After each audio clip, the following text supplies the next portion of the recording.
प्यारे दोस्तों, ये सिर्फ एक कहानी नहीं, एक ऐसा एहसास है जो रक्षाबंधन के धागे से भी ज्यादा मजबूत है।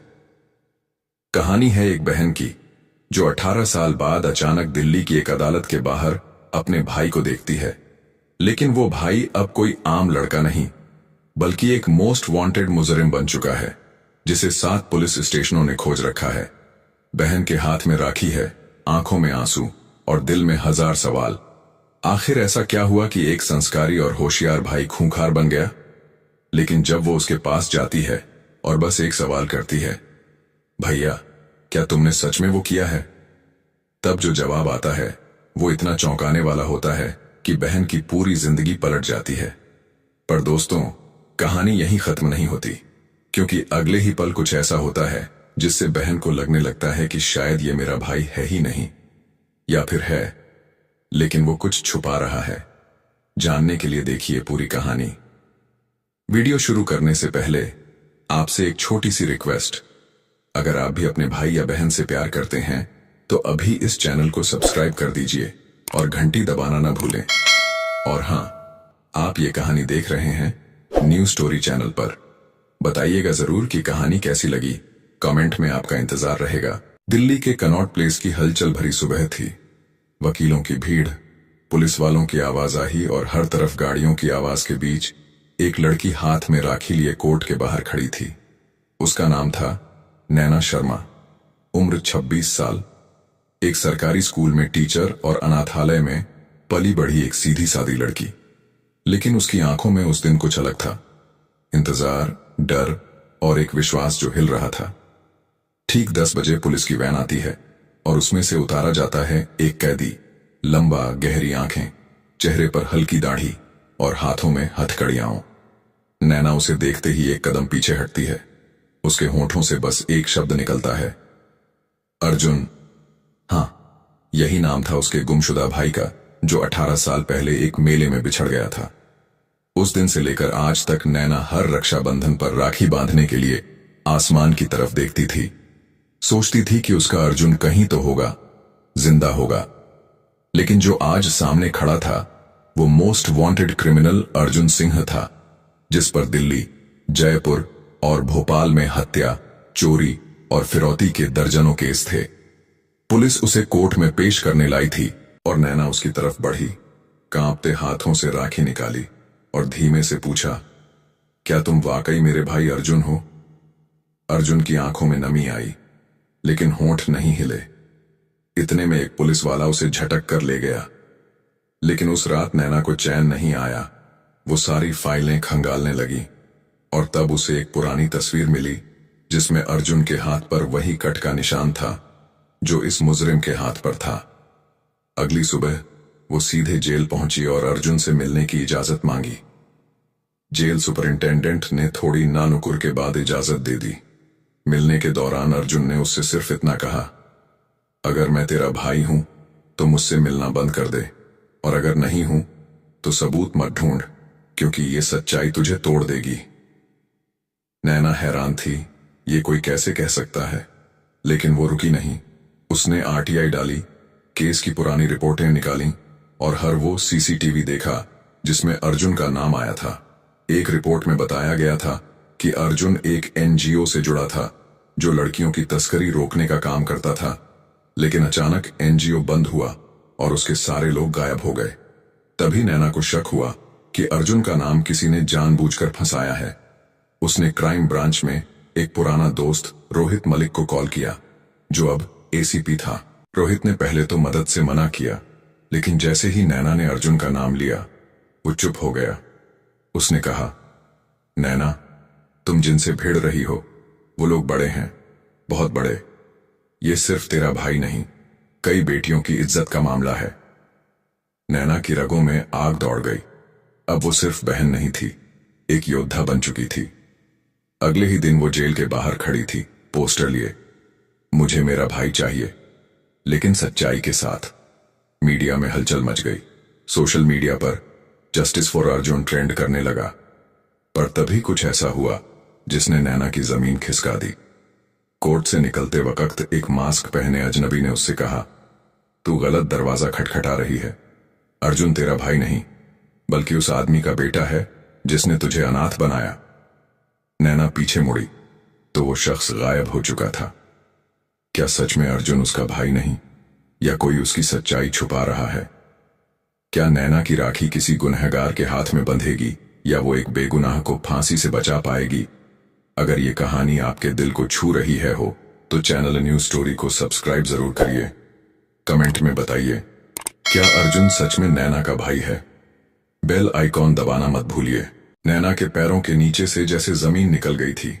जिस भाई की यादों में उसने अपने बचपन की हर राखी बिताई, उसके बारे में ये बात सुनना कि वो उस शख्स का बेटा है जिसने उसके मां बाप को छीना था, ये झटका छोटा नहीं था। लेकिन वो चुप नहीं बैठी। उसकी आंखों में अब आंसुओं की जगह सवाल थे, और इन सवालों के जवाब उसे किसी भी कीमत पर चाहिए थे। वो सीधे गई एसीपी रोहित मलिक के पास, जिसने उसे एक पुरानी फाइल सौंपी, अर्जुन के जन्म प्रमाण पत्र और उसके पिता की डिटेल। लेकिन जब नैना ने वो नाम पढ़ा, किशोर मेहरा, उसका पूरा शरीर कांप गया। किशोर मेहरा वही था जिसने 18 साल पहले नैना के गांव में एक फार्मा कंपनी के नाम पर जहरीली दवाइयां और टेस्ट करवाई थीं, जिसमें दर्जनों लोग मारे गए थे, और नैना के माता पिता भी उन्हीं में थे। तब वो सिर्फ 8 साल की थी और उसे लखनऊ के एक अनाथालय में भेज दिया गया था। अब अगर अर्जुन उसका बेटा है तो ये रिश्ता भाई बहन का नहीं, बल्कि कातिल और शिकार का बनता है। पर क्या एक इंसान अपने बाप के गुनाहों की सजा पाएगा? नैना कंफ्यूज थी, लेकिन उसने तय किया, वो अर्जुन से आखिरी बार बात करेगी, एक बहन बनकर नहीं, एक इंसाफ मांगने वाली लड़की बनकर। उसने जेल में अर्जुन से मुलाकात के लिए एप्लीकेशन डाली, लेकिन इस बार इजाजत नहीं मिली। उसे बताया गया कि अर्जुन को हाई सिक्योरिटी ट्रांजिट सेल में भेज दिया गया है, क्योंकि उस पर हमला हुआ है। नैना घबरा गई, कहीं सच में कोई उसे मारना तो नहीं चाहता। अगले ही दिन उसने अपने स्कूल की छुट्टी ली और पहुंच गई तिहाड़ जेल के बाहर। वहां मीडिया वालों की भीड़ लगी थी, क्योंकि अर्जुन पर रात में हमला हुआ था और वो आईसीयू में था। अस्पताल पहुंचकर नैना ने देखा, अर्जुन की हालत नाजुक थी लेकिन होश में था। उसे देखकर उसने बस इतना कहा, मैंने कुछ नहीं किया, मुझे फंसाया गया है। और हां, मैं तेरा भाई नहीं, लेकिन तुझे बचाने के लिए अपनी जिंदगी दी है। ये कहते हुए वो फिर बेहोश हो गया। नैना की आंखें भर आईं, पर अब उसके मन में सवाल और गहराने लगे। अर्जुन ने क्यों कहा कि उसने उसे बचाया? उसे तो कभी याद भी नहीं कि उसने अर्जुन को पहले देखा था। रोहित ने बताया कि जब वो 8 साल की थी और किशोर मेहरा की कंपनी के खिलाफ केस चला, तो एक छोटे से बच्चे ने कोर्ट में गवाही दी थी कि उसने देखा था कि फार्मा के ट्रक गांव में कैसे टेस्टिंग कर रहे थे, और उसी गवाही की वजह से केस फाइल हुआ था। वो बच्चा और कोई नहीं, अर्जुन था, जिसने बचपन में ही अपने बाप के खिलाफ गवाही दी थी, और उसी दिन से वो लापता हो गया था। यानी अर्जुन ने अपने पिता को छोड़ा, गवाही दी और गायब कर दिया गया। नैना अब समझ चुकी थी कि अर्जुन का नाम क्यों फंसाया गया, क्योंकि वो सच जानता था, लेकिन सवाल ये था कि अब उसे बचाएगा कौन। तभी नैना ने एक साहसी कदम उठाया। उसने सोशल मीडिया पर एक वीडियो डाला, जिसमें उसने अर्जुन की पूरी सच्चाई बताई, उसके बचपन की गवाही, उसके किडनैप होने और फिर एनजीओ में काम करने की बात साझा की। वीडियो वायरल हो गया, लाखों लोगों ने देखा, और लोग अब अर्जुन को हीरो मानने लगे। लेकिन जैसे ही ये वीडियो वायरल हुआ, नैना के घर के बाहर कुछ अजनबी बाइकर्स मंडराने लगे। एक रात जब वो स्कूल से लौटी तो उसके कमरे का दरवाजा टूटा हुआ था और अंदर एक नोट पड़ा था, बहुत जानकार बन रही है, अब तेरा भी नंबर है। नैना डर गई, लेकिन रुकी नहीं। उसने आरटीआई से उस एनजीओ के फंडिंग डिटेल्स निकाले, और तब उसे पता चला कि उस एनजीओ के पीछे किशोर मेहरा की पुरानी कंपनी के ही लोग थे, जिन्होंने अर्जुन को एनजीओ में भेजा और फिर गायब कर दिया। यानी पूरी साजिश बहुत पहले से थी, ताकि अर्जुन को इस्तेमाल करके फिर किसी बड़ी चाल में फंसाया जा सके। लेकिन सबसे चौंकाने वाली बात यह थी कि उस एनजीओ के बैंक अकाउंट में हाल ही में एक ट्रांजैक्शन हुआ था किसी मिस्टर एक्स के नाम से, और उस अकाउंट की ब्रांच वही थी जहां नैना की स्कूल की सैलरी आती थी। मतलब दुश्मन उसके बहुत पास था। नैना अब डरने की बजाय लड़ने को तैयार थी। उसने एक लीगल टीम बनाई, मीडिया से बात की और कोर्ट में अर्जुन की दोबारा सुनवाई के लिए अपील की। अदालत ने अर्जुन की पिछली फाइलें खोली और बहुत से सबूतों को संदिग्ध माना। कोर्ट ने कहा, अगर 1 हफ्ते में अर्जुन की गवाही और सच्चाई साबित नहीं हुई तो केस खत्म कर दिया जाएगा और उसे फांसी की सजा मिलेगी। नैना के पास सिर्फ 7 दिन थे और एक जान बचाने की जिम्मेदारी, पर अब वो सिर्फ अर्जुन की नहीं, उस सच्चाई की लड़ाई थी जिसने उसके परिवार को तबाह किया था। पर तभी छठे दिन एक कॉल आया। एक बूढ़ी महिला की कंपकंपाती आवाज थी, बिटिया, अगर अर्जुन को बचाना है तो उस कुएं तक जाना पड़ेगा जहां तेरे मां बाप को जहर दिया गया था। वहीं तुझे तेरे सवालों के जवाब मिलेंगे। नैना की उंगलियों में जैसे सिहरन दौड़ गई थी। उस बूढ़ी महिला की आवाज ने जैसे उसे बीते अतीत में धकेल दिया। वो गांव, वो कुआं और वो काली रात जब एक 8 साल की बच्ची की पूरी दुनिया उजड़ गई थी। उसने कांपते हाथों से महिला से पूछा, आप कौन हैं? जवाब मिला, तेरी मां की सहेली थी। उस रात मैं वहीं थी, लेकिन मैं बच गई और छुपती रही, क्योंकि जिस दिन मैंने सच बोला मेरी जिंदगी की कीमत लग जाती। नैना ने उस महिला से मिलने की गुहार की और अगली ही सुबह वो एक छोटे से गांव की कच्ची गली में पहुंची, जहां एक टूटी झोपड़ी में वो महिला उसे इंतजार करती मिली। महिला का नाम था बिमला देवी। आंखों में डर लेकिन दिल में साहस। उसने नैना को पुरानी डायरी और एक पेन ड्राइव दी जिसमें उस रात के वीडियो फुटेज थे जो किसी पुराने एनजीओ वर्कर ने रिकॉर्ड किए थे। और उन फाइलों में साफ दिख रहा था कि फार्मा कंपनी का मालिक किशोर मेहरा खुद गांव आया था और उसने खुद ही कंटेनर से पानी के टैंक में जहर मिलाया था। लेकिन सबसे चौंकाने वाली बात यह थी कि उसके साथ एक और शख्स था, जो कोई और नहीं बल्कि एसीपी रोहित मलिक था। नैना की आंखें फटी की फटी रह गईं। जिस शख्स को वो अपना सबसे बड़ा सहारा समझती थी, वो भी इस पूरे खेल का हिस्सा था। अब सवाल ये था कि क्या वो शुरू से अर्जुन को मरवाना चाहता था या फिर उसकी मदद के बहाने सारा सबूत साफ कर रहा था। नैना ने चुपचाप पेन ड्राइव कॉपी की और दूसरी कॉपी अपने बैंक लॉकर में डाल दी। अब उसके पास 1 हफ्ते की मोहलत थी, लेकिन कहानी में सस्पेंस और गहरा हो चुका था। वो वापस दिल्ली लौटी और सीधे अस्पताल गई, जहां अर्जुन आईसीयू से अब सामान्य वार्ड में शिफ्ट किया जा चुका था। उसने नैना को देखकर आंखें खोली और धीरे से बोला, क्या तुम कुएं तक गई थी? नैना ने सर हिलाया और फिर बुरी तरह फूट पड़ी। अर्जुन ने उसका हाथ पकड़कर कहा, अब वक्त है कि तू मुझे भाई माने या नहीं, लेकिन मैं तुझे अब और अकेला नहीं छोड़ सकता। नैना ने पहली बार उसे भैया कहा और वहीं अस्पताल के बिस्तर पर पहली बार राखी बांधी, बिना किसी खून के, बिना डर के, एक भरोसे पर। लेकिन कहानी यहीं खत्म नहीं होती, क्योंकि जैसे ही कोर्ट में नैना ने सबूत पेश किए, पेनड्राइव खोलने पर सारी फाइलें गायब थीं। उसका खून खौल उठा। जरूर एसीपी रोहित ने सबूत मिटा दिए थे, लेकिन वो जानती थी कि असली कॉपी उसके बैंक लॉकर में है। लेकिन जब वो लॉकर तक पहुंची तो देखा ताला टूटा था और लॉकर खाली। वहां बस एक नोट था, बहुत हो गया खेल, अब तो खुद भी मिटा दी जाएगी। अब नैना को सिर्फ एक ही रास्ता दिखा, लाइव खुलासा। उसने उसी दिन रात 9 बजे इंस्टाग्राम और यूट्यूब पर लाइव आने का फैसला किया और लोगों से अपील की कि अगर वो इंसाफ चाहते हैं तो एक साथ जुड़ें। जैसे ही लाइव शुरू हुआ, हजारों लोग जुड़ गए। नैना ने कैमरे के सामने रोते हुए अपनी कहानी बताई, अर्जुन की सच्चाई, फार्मा कंपनी का पाप और एसीपी रोहित की गद्दारी। कुछ ही मिनटों में वीडियो वायरल हो गया, लेकिन उसी वक्त लाइट चली गई और नैना की स्क्रीन ब्लैक हो गई। फोन की लाइट में नैना ने देखा, घर के दरवाजे पर वही बाइकर्स खड़े थे जो पहले धमकी दे चुके थे। लेकिन इस बार नैना अकेली नहीं थी। अर्जुन अब पूरी तरह ठीक हो चुका था और चुपके से घर लौट आया था। उसने एक लाठी से उन बदमाशों पर हमला कर दिया और जैसे तैसे उन्हें भगाया। लेकिन उन बदमाशों के पास से जो फोन गिरा, उसमें एक रिकॉर्डिंग थी जिसमें एसीपी रोहित किसी को कह रहा था, कल कोर्ट में जो केस सुना जाएगा वो मेरा आखिरी खेल होगा, फिर अर्जुन का भी काम तमाम और नैना भी खत्म। अब साफ हो गया था, वो सिर्फ भ्रष्ट नहीं था, वो कातिल था। नैना ने उस रिकॉर्डिंग को सबूत बनाकर कोर्ट में पेश किया। जज ने सबूत को गंभीर मानते हुए सीबीआई जांच के आदेश दिए। अगले ही दिन एसीपी रोहित को सस्पेंड कर गिरफ्तार कर लिया गया और जब उससे पूछताछ हुई तो उसने एक बड़ा राज खोला।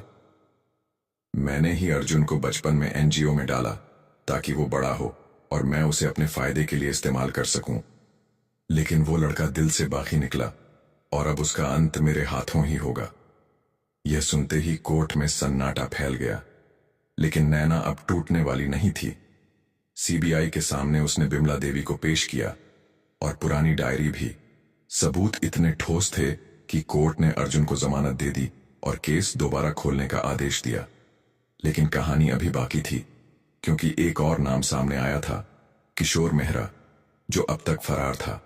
लेकिन एक चौंकाने वाला सुराग ये था कि रोहित ने आखिरी बार जिस बैंक अकाउंट से पैसे लिए थे वो दुबई के एक फर्जी नाम से ऑपरेट हो रहा था और उस अकाउंट में एक ट्रांजैक्शन एक दिन पहले हुआ था।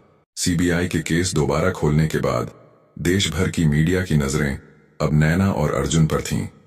एक बहन जिसने अपने भाई को राखी बांधने से पहले न्याय का वचन लिया और एक लड़का जो बाप के पाप से अलग होकर सच्चाई का रास्ता चुन चुका था।